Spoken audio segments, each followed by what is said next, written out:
अबर रज़ी अल्लाह तआला अन्हु से रिवायत है कि नबी अकरम सल्लल्लाहु अलैहि वसल्लम ने जब हज़रत साद बिन मुआज़ रज़ी अल्लाह तआला अन्हु का जनाज़ा पढ़ लिया और उसके बाद कब्र के ऊपर कुछ देर खड़े हुए तो आप अचानक इरशाद फरमाने लगे कि सुभान अल्लाह।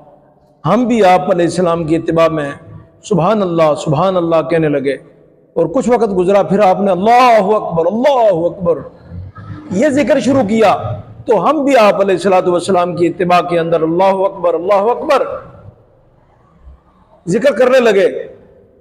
उसके बाद आप खामोश हो गए तो हमने अर्ज किया, ऐ अल्लाह के महबूब सल्लल्लाहु अलैहि वसल्लम, हमने ये जो सुना हम समझे नहीं, ये क्या था?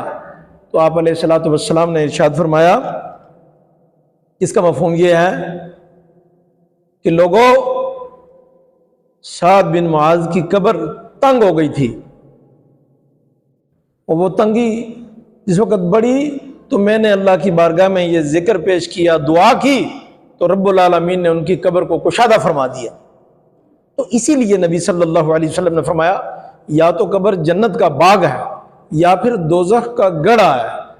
इसलिए बरदरान मोहतरम, हमने खुद बनानी है अपनी अपनी कब्र। जैसे जैसे अमाल बनाते जाएंगे वैसी वैसी कब्र रोशन होती चली जाएगी। इंसान के अंदर दो बेड़िए हैं, दो बेड़िए। अब देखें, अगर हम नेक अमाल पे सबकत कर गए तो समझ लो कि एक बेड़िया मर गया। तो अब